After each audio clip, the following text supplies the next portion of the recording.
আমি একা মা, কেউ পাশে নেই, তবুও পুরো একটা জীবন আমার কাঁধে। দিন শেষে আমার কোনো তুমি থাকে না, যার কাঁধে মাথা রেখে বলি আজকের দিনটা খুব কষ্টের ছিল। কেউ জিজ্ঞেসও করে না তুমি খেয়েছো কি না।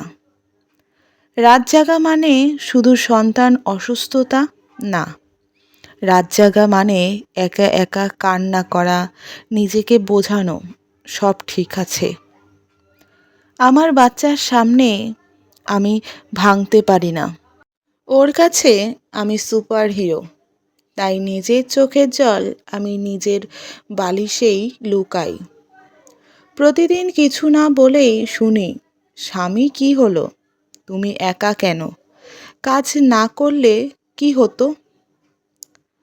আমার শক্তি নিয়ে সবাই প্রশ্ন করে, কিন্তু জিজ্ঞেস করে না তুমি কেমন আছো। আমি শুধু মা না, আমি একটা দেওয়াল। ঝড় আসুক, বৃষ্টি হোক, কাঁদুক ভেতরটা, এই দেওয়াল ভাঙবে না, কারণ আমার ছায়া শুধু আমি। আমার সন্তানের জন্য আমিই পৃথিবী।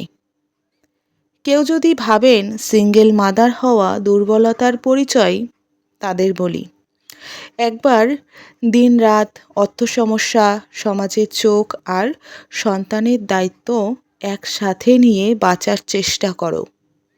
তারপর বলো কতটা শক্ত।